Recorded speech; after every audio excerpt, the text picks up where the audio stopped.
Born on August 25th of 1954 in the Swiss city of Basel, Bruno Manzer's childhood was one of high hopes and great privilege. He grew up in a wealthy family and was a bright, free-thinking boy. Yet despite his parents' expectations of a career in medicine, young Bruno chose a different path. At age 19, Bruno was sentenced to 3 months in prison after refusing to partake in Switzerland's compulsory military service. Inspired by the non-violence of Mahatma Gandhi, he relished in his status as a political prisoner, and upon leaving prison, he wished only to live a simple and contented existence. From 1973 to 1983, he worked as a shepherd in the Swiss Alps, busying himself with handicrafts, herbology, and speleology, which is the study of caves and the root of the worst word in the English language, spelunking. He learned how to make, bake, and lay his own bricks. He carved leather, kept bees, and even made his own clothes by weaving the wool of the sheep he tended. And for a long time, this was enough to keep Bruno happy.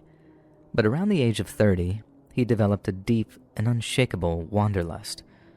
In 1984, Bruno visited the Malaysian state of Terengganu, where he joined an expedition to explore Gunung Mulu National Park, and it was here that he first learned of a nomadic tribe known as the Penan. Bruno later said he intended to find the deep essence of humanity from people who are still living close to their nature, and he set off in search of the tribe, but after a gastronomic encounter with an unripe palm heart, he found only food poisoning. Undeterred by his initial setbacks, and following many subsequent attempts, Bruno finally found the Penan nomadic tribes near the headwaters of the Limbang River in May of 1984. At first, the Penan people simply ignored him, being far too cautious of the crazy Orang Putih, or white person, to approach him. Yet after a while, the Penan found themselves impressed with Bruno's resilience, and after proving he had no ill intentions, they eventually accepted him into their villages. During his time with the Penan, Bruno mastered all manners of jungle survival skills. He familiarized himself with Penan culture, learned their language, and he was even accepted into the court of the Penan tribal leader, Chief Along Sega. Bruno wore a loincloth while hunting with the tribe's warriors, using a blowgun and poisoned darts to bring down birds, primates, and even snakes when other sources of protein became scarce. Back in Switzerland, Bruno was mocked with the nickname Tarzan, with many saying that he'd finally gone and lost his mind. But among the Penan, he was known by the name Lucky Penan. Lucky Penan simply means Penan man, but make no mistake, this was the highest compliment they could have possibly bestowed upon him, having all but officially inducted him into the tribe. He'd survived malaria, a near-deadly snakebite, and had survived a mountain fall by hanging from a rope for just less than 24 hours. And it's quite clear that Bruno could handle himself in the jungle. But that makes what happened to him next all the more confounding. By the year 2000, Bruno had been taking prolonged trips into the rainforests of Southeast Asia for more than 15 years. He'd been heavily involved in anti-deforestation activism in the region, but had sadly made many enemies in the process. Logging firms hated him, those in need of cheap timber hated him, and due to his very vocal accusations of corruption, Malaysian politicians sought to ban him from entering their country. Bruno was forced to turn his sights onto Indonesia, and in February of the year 2000, he found himself on the jungle paths of Kalimantan, Indonesia. Bruno was accompanied by a film crew from his foundation, the Bruno Manzer Fund, as well as the organization's secretary, John Quensley. There he split off from Quensley and the film crew and continued on his journey with another unarmed companion. The trip continued for 2 weeks, crossing mountains and rivers on foot and by boat, with only reprieve being a few hours' sleep in a canvas hammock.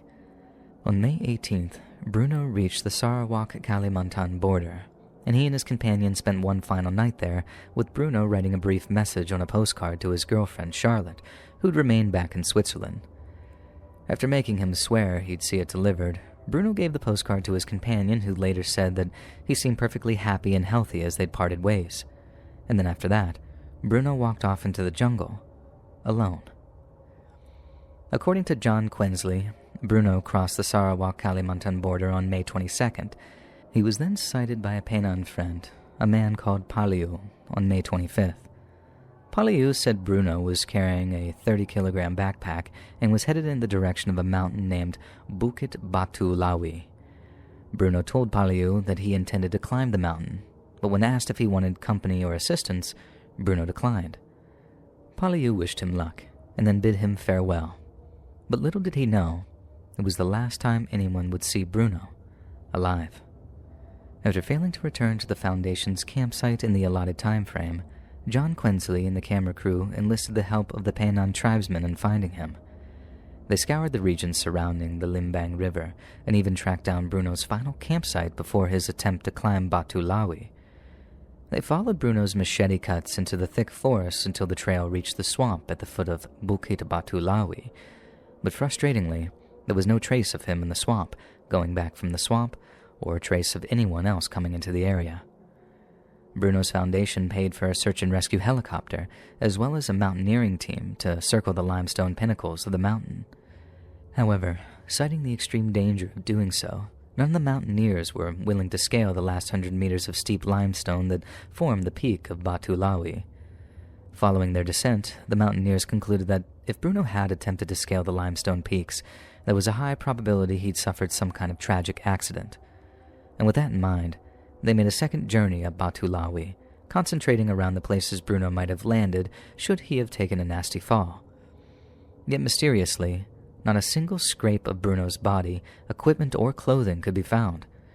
The mountaineers enlisted the help of two very experienced local guides and asked them to opine on where Bruno's body might have gotten to. They spent days searching various nooks and crannies, but after once again finding nothing, the local guides were majorly perplexed. In their opinion, if Bruno wasn't in the spots they predicted, then they had to rule out a mountaineering accident as the cause of his disappearance. If Bruno had climbed the mountain, he must have made it down alive. There were simply no other explanations for why he was no longer there, at least no rational ones anyway. Upon being informed of Bruno's disappearance, his girlfriend Charlotte got in touch with the Foundation with a crucial development. In the final postcard that he wrote to her, the one posted prior to his mountain climb, Bruno had complained of both diarrhea and a broken rib. He also complained of suffering serious fatigue, yet appeared resolute in his desire to accomplish something he neglected to detail in the postcard. Bruno appeared to be searching for something that had driven him into the jungles of Indonesia, alone. But what if the object of Bruno's search had been the very thing that caused others to search for him in turn? And as the search grew more desperate, Bruno's distraught companions enlisted the help of psychics, fortune-tellers, and even tribal necromancers. In some cases, their exact predications differed dramatically, yet all agreed on one thing: Bruno was alive. Emboldened by their consultant's supposedly supernatural foresight, Bruno's foundation requested that the Swiss Federal Department of Foreign Affairs open up a formal inquiry into his disappearance. They agreed, and yet another search party wandered into the jungle in the hopes of bringing Bruno home. But once again, and despite vast amounts of money and man-hours being poured into the search, their efforts were fruitless, and they returned empty-handed. In November of 2001, Bruno was awarded the International Society for Human Rights Prize for Switzerland. It was an award that would have meant a great deal to a man who dedicated his life to indigenous rights.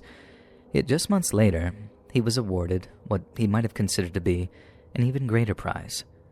In January of 2002, hundreds of Painan tribesmen gathered to perform a funeral ceremony known as a tawai. There, they paid tribute to the missing Bruno Manzer, celebrating both his life and his courage before bidding his eternal spirit farewell. Tribal chieftains referred to him as Laki Tawang, or the one who became lost, as speaking the names of the recently deceased is a great taboo in Painan culture. After subsequent expeditions failed to uncover any trace of Bruno, a civil court in Basel-Stadt declared him legally dead on March 10th of 2005.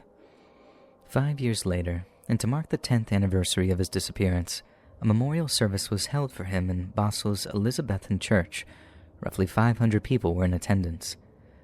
No one called him Tarzan anymore, and only a handful of people referred to him as Bruno.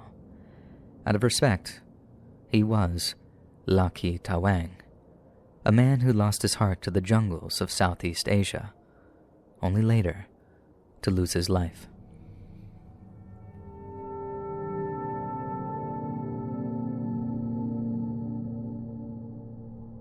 Leah Roberts was born on July 23rd of 1976 in Durham, North Carolina. She was described as a talkative, easygoing young woman with a thick Carolinian accent and a deep love for music. By the age of 23, Leah was living a comfortable existence in Raleigh, North Carolina with her longtime friend and roommate, Nicole. But her young life had been irreparably marred by tragedy. When she was just 17, Leah's father was diagnosed with a long-term respiratory illness. Then, just 3 years later, her mother unexpectedly died of heart disease. Leah took some time off of school to recuperate from the deep and sudden grief, but upon her return in the fall of 1998, she was almost killed in a freak automobile accident. She suffered a punctured lung and shattered femur and needed a metal rod inserted throughout the entire length of the bone. Finally, in 1999, Leah's dying father slipped away during the night. She subsequently withdrew from classes again, which gave her time to help organize her father's upcoming funeral and divide his estate. But it was during this time, and potentially as a result of her grief, that Leah became increasingly interested in philosophy and spirituality. Her passion for the twin topics continued to grow. Then, despite returning to college in the fall of '99, she spent far more time pursuing her newfound passions than studying for her degree. She kept her grades up and kept the partying to a minimum, but then, just months before she was due to graduate, she dropped out. Her friends and family were flabbergasted, but to Leah, it made perfect sense. She didn't want her degree, she wanted to travel, and if the previous few years had taught her anything, it was never to waste a moment. Yet, unfortunately, Leah's newfound sense of wanderlust would ultimately be her undoing. On March 9th of the year 2000, Leah and her sister Kara shared a lengthy telephone call.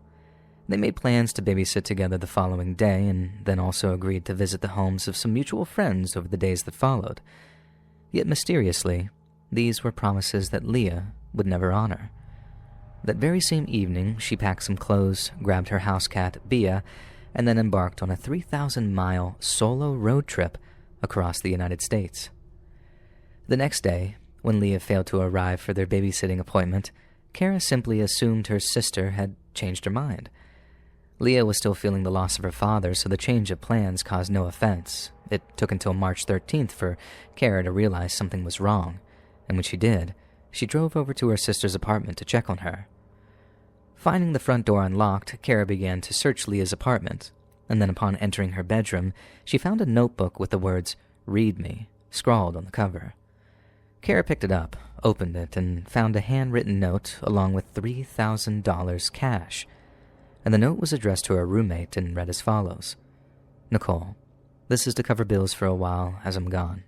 Remember, everyone is together in thoughts and prayers, and time passes quickly. Have faith in me, yourself. Help Shep with Easter at Lotta House for fun for the children. Give Peter my laptop. Give everyone my love. See you soon. Tell Kara don't worry, even though she will. Leah. P.S.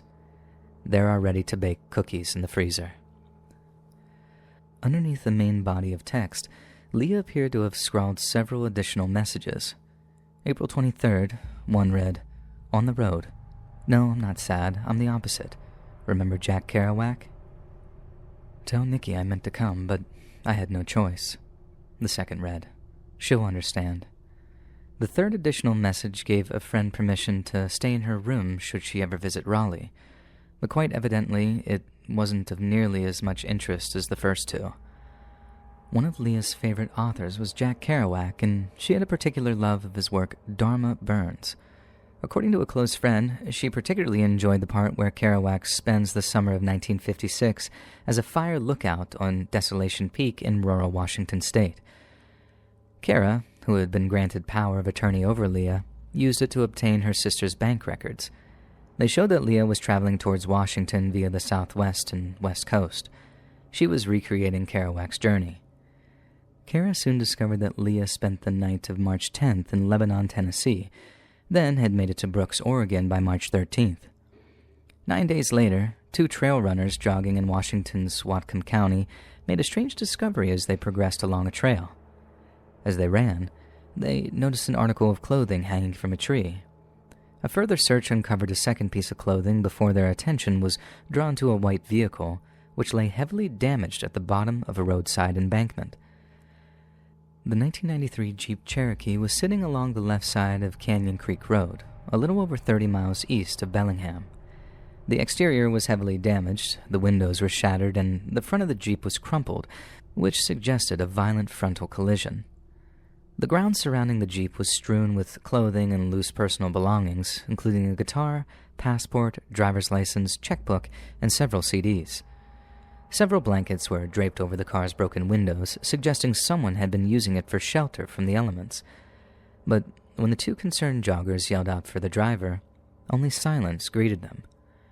An accident investigator who later arrived at the scene estimated that the Jeep must have been traveling at around 30 to 40 miles per hour to have sustained that level of exterior damage. It also flipped over several times before coming to a rest in a thicket of downed trees, upright and parallel to the road. The investigator went on to state that anyone present in the car during such a crash would have been seriously injured if not killed. Yet detectives were unable to find any evidence that someone was inside the car at the time of the crash. There were no traces of hair or blood, the seatbelt was not strained, and there was no damage consistent with someone hitting their head against the wheel or windshield. For all intent and purpose, it was as if the driver had simply evaporated while at the wheel of their car. Having been reported missing several days earlier, it was soon discovered that the owner of the Jeep had been none other than Leah Roberts. Security camera footage from a gas station back in Brooks showed her peering out of the window as a clerk rang her up, as if concerned that she was being followed. But the veracity of this theory has never been established. In the days that followed the Jeep's discovery, 2 search and rescue teams combed the area around it using dogs and a helicopter, but unfortunately they found no trace of Leah or her missing house cat. Search and rescue experts strongly doubted that Leah had wandered off and perished in the woods, not just because that the car was so close to the road, but because she had been in a state of moderate to severe injury following the crash. They too cited the lack of blood or seatbelt strain, with one official even theorizing that Leah had deliberately crashed the vehicle while not at the wheel in order to use it as a makeshift shelter. To him, that was the scariest scenario of all because, quite rightly, it suggested that she wasn't in her right mind. "It doesn't surprise me that she would go off and try to find herself," Leah's brother Heath said in the days following her disappearance. "I was concerned about her, but I wasn't very worried until we got the phone call that they had found her car." A thorough search of the Jeep found $2,500 tucked in a pair of jeans, along with a wooden ornate box containing a ticket for a 2:10 p.m. showing of the movie American Beauty, which took place at the Bellis Fair Mall on the day that she arrived in Oregon. Yet what was of most concern to Leah's family and friends was the discovery of her mother's engagement ring, which appeared to have been abandoned along with her Jeep. Those close to Leah knew that ring was her most precious earthly possession, the one thing she treasured over all others. If she believed that she was leaving her Jeep never to return, those close to her had absolutely no doubt that Leah would have taken it with her. Its presence in the Jeep suggested Leah had every intention of returning to collect it, in which case, what prevented her from doing so? As Washington-based law enforcement agencies put out appeals for public information, several very credible sightings were reported.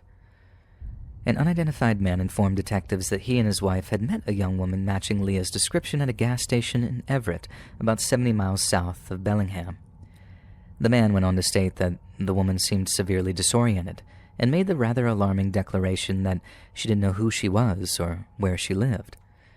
Naturally, detectives believed the man was trying to be of some help and began asking him additional questions regarding the bizarre encounter.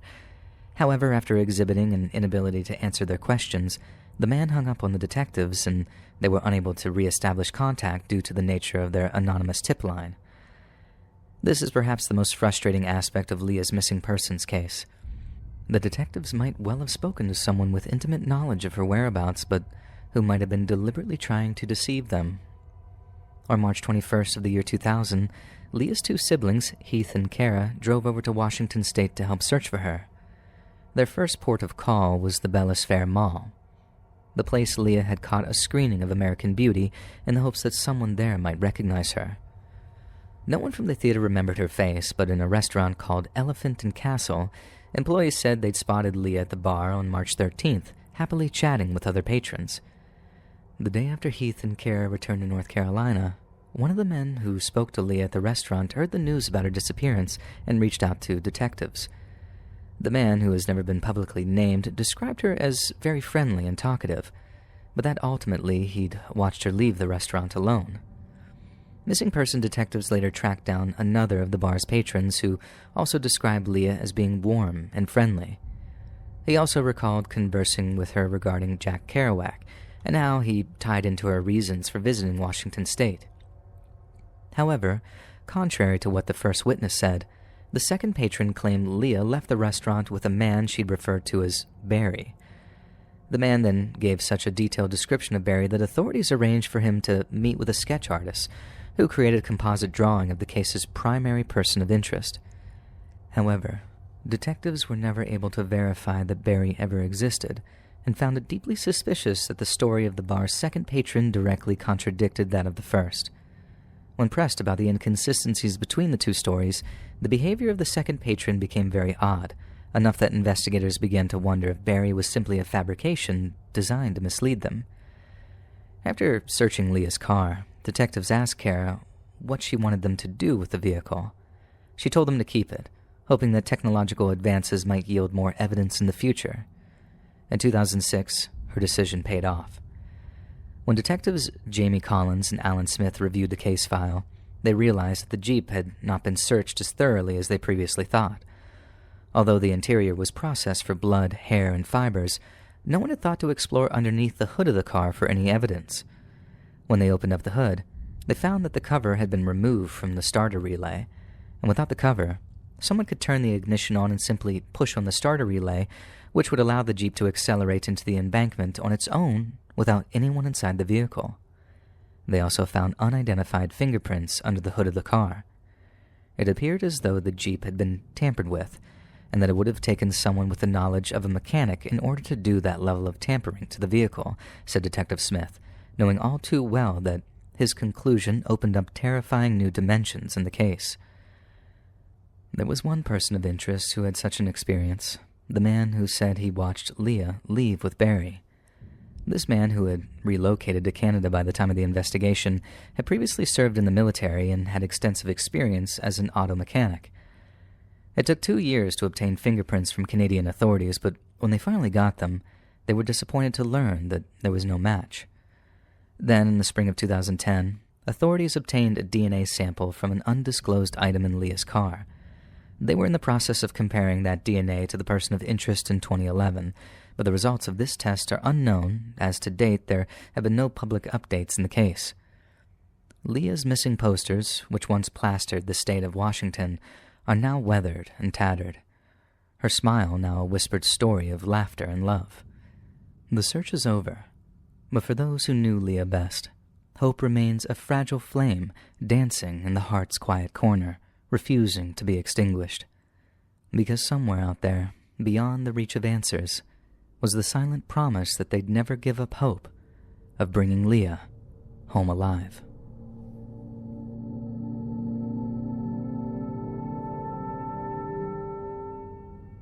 On the morning of June 25th, 1983, the Marshall family woke up bright and early and made their way towards Montana's Elkhorn Mountains. Kim Marshall, a member of the Capital City Radio Club, had been invited to attend a ham radio operators picnic in Helena National Forest, which covers around 1 million acres of west-central Montana. It was a fine Saturday morning, with a clear blue summer sky, and accompanying Kim that day was his 4-year-old stepdaughter, Nylene. Nylene K. Marshall was only a few months shy of her 5th birthday, and despite being a child of divorce, was a happy and well-adjusted preschooler.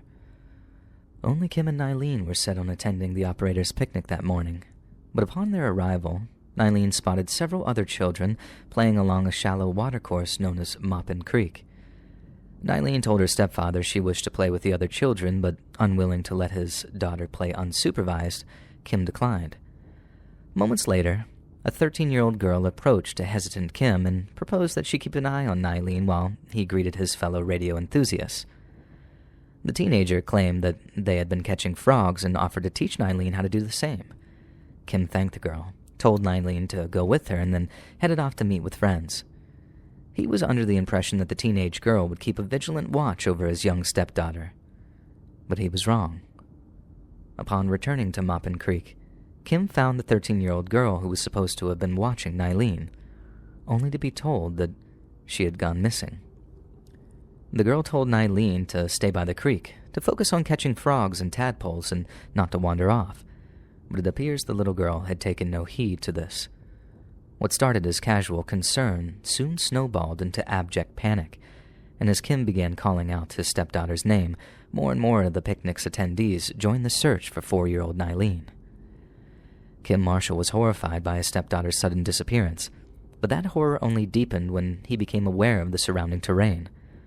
Maupin Creek was surrounded on all sides by dense forests, steep rocky cliffs, and deep, dark mine shafts that extended for miles underground. Fatal hazards awaited Nylene in all directions, causing the intensity of the search effort to ramp up dramatically.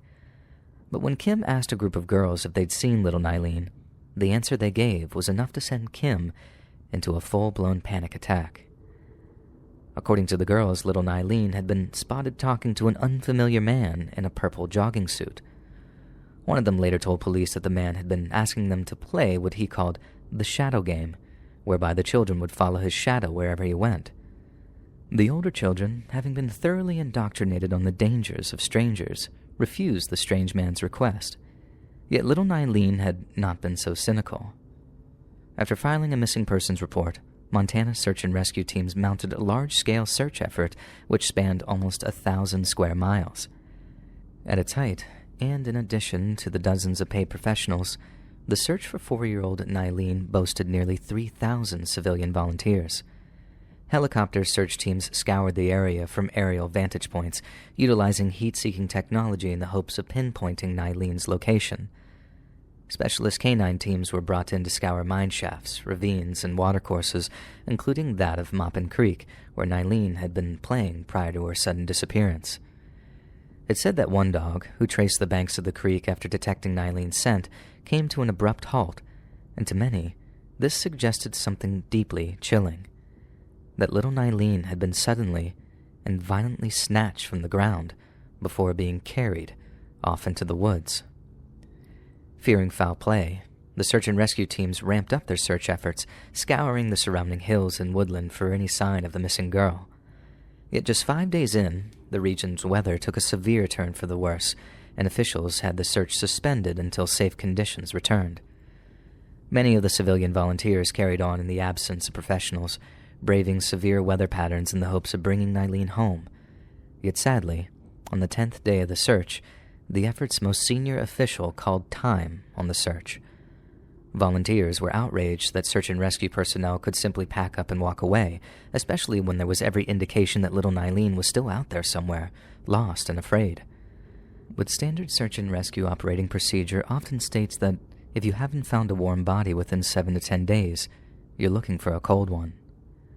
"I got kids of my own," said one civilian volunteer, who had tears in his eyes when he spoke to reporters. "I feel for the mom. What's happened here is terrible, just terrible." Over the months that followed, Nylene's face was displayed on billboards, milk cartons, and shopping bags. The number of an anonymous tip line was listed on all such postings, prompting tips to stream in from all over the world. Sadly, none of these tips proved fruitful, and even fewer seemed genuine, but just over 2 years after Nylene's disappearance, one such phone call would cause shockwaves among the law enforcement community. On November 27th of 1985, the National Center for Missing and Exploited Children received an anonymous phone call from a man who made a terrifyingly shocking claim. The caller claimed to know for certain that Nylene had been abducted, and he knew this because he had been the one to take her. Authorities were exasperated. The man seemed to possess intimate knowledge of Nylene's disappearance, but it wasn't clear if he was genuine or was playing a very elaborate and cruel prank on those still searching for little Nylene. 2 months later, the man mailed a typewritten letter to Child Find of America, a nonprofit organization that focuses on bringing home missing children.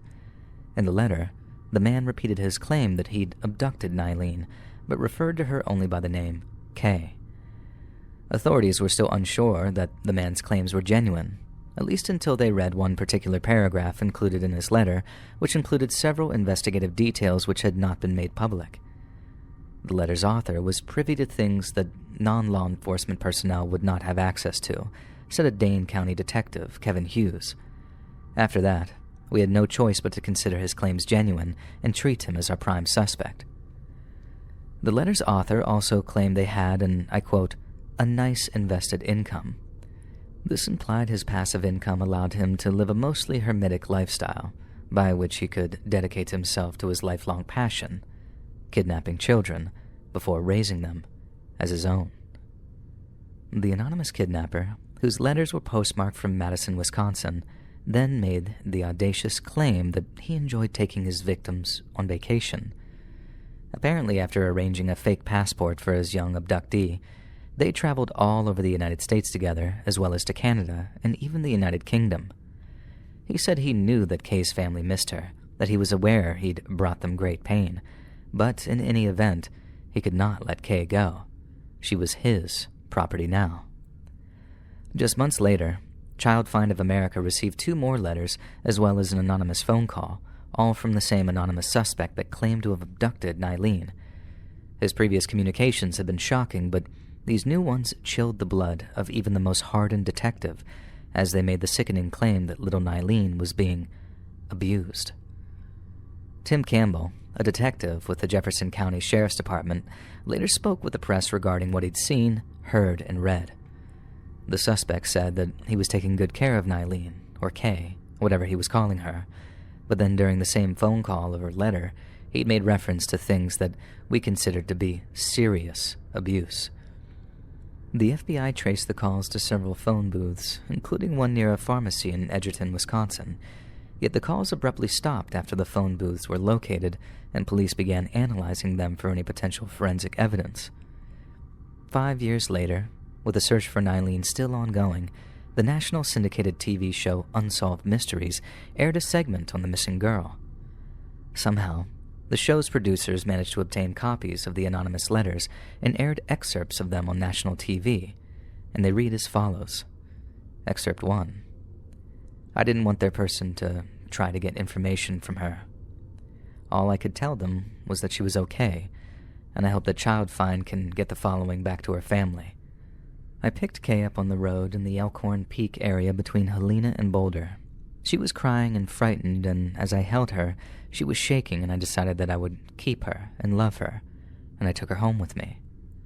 I have a nice investment income, and I can work from home, so I care for her myself all the time. I teach her at home, and she likes to go with me when I travel. Her hair is short and curly now, and she has really grown. She's about 45 inches and around 50 pounds.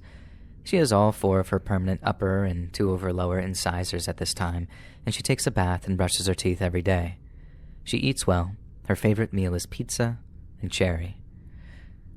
Excerpt 2. She would gladly recount to you trips to San Francisco, New York, Oklahoma City, New Orleans, Nashville, Chicago, Puerto Rico, or Canada. We were even in Britain for a month last year, and she loved it. Nobody questions passports.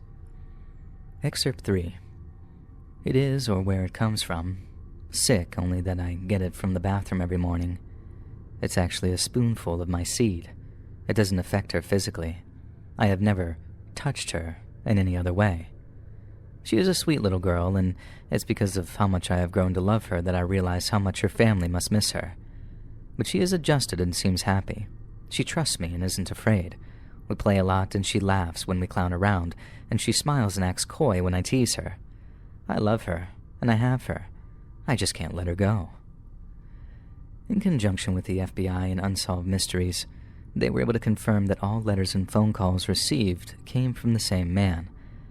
Initially, the veracity of the man's claims of travel was severely in doubt, as it made very little sense for a kidnapper to risk discovery and arrest. But suddenly, the multiple sightings of Nylene, which originated from all over the country, made perfect sense.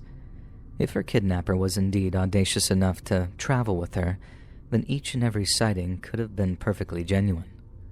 If he is in fact traveling, the show's host said, that would account for the sightings from one coast to another coast.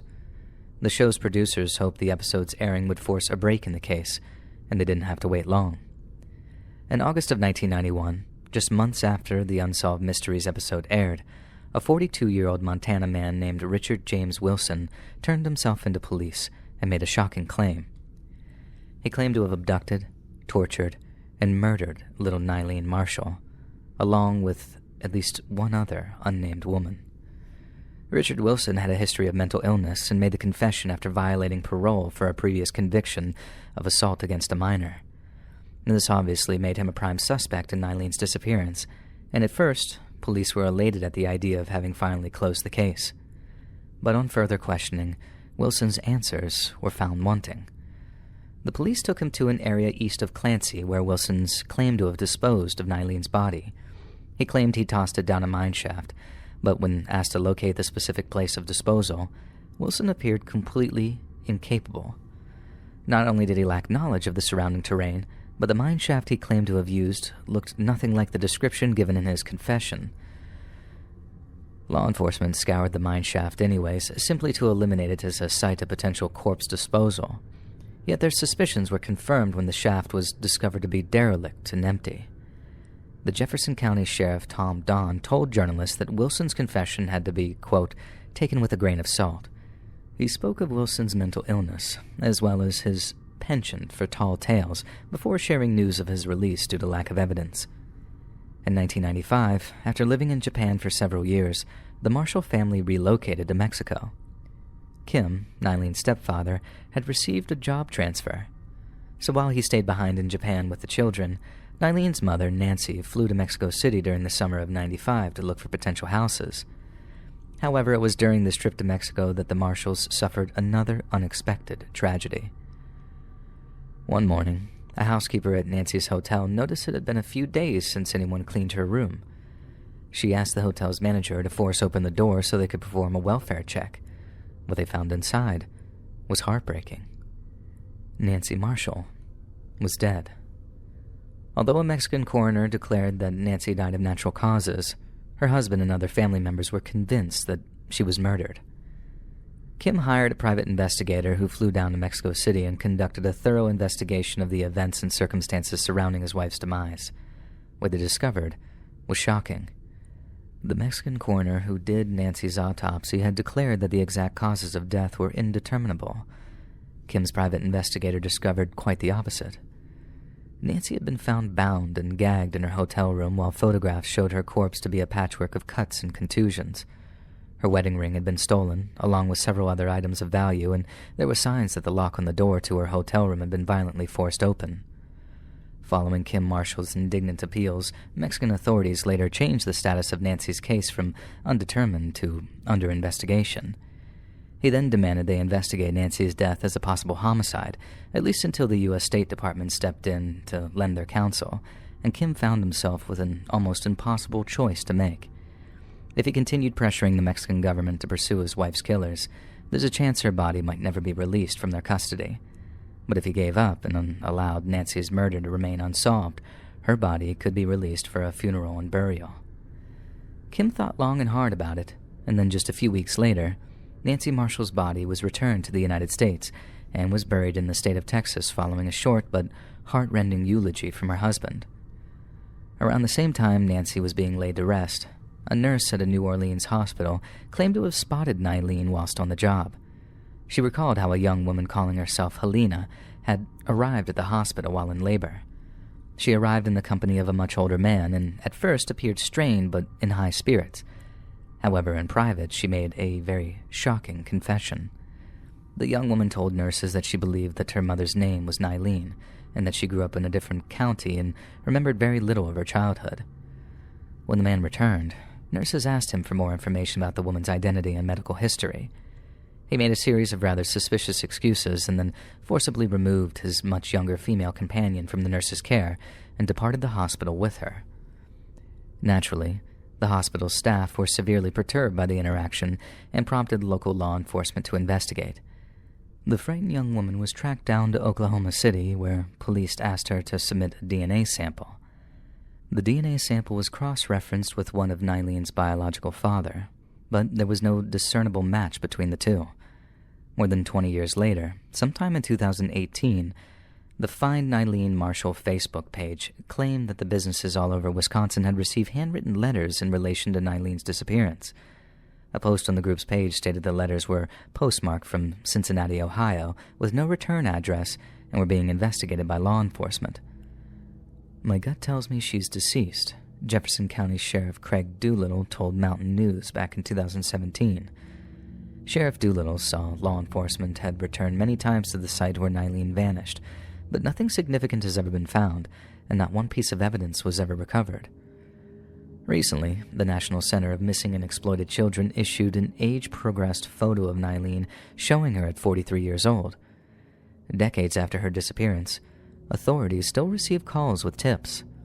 Nylene remains widely discussed on crime sleuth websites and forums. And for investigators, the case is still open. Doolittle says the issue is something that they have yet to put away. Many pray Nylene is out there alive and well, and according to the letters and phone calls, there's very high probability that's true. There will always be hope. No one should stop searching for her. She may be living her life as Kay, not remembering her past or that she was abducted. In which case, all we can hope for is that Nylene, or Kay, is enjoying some degree of peace. Hey friends, thanks for listening. Click that notification bell to be alerted of all future narrations.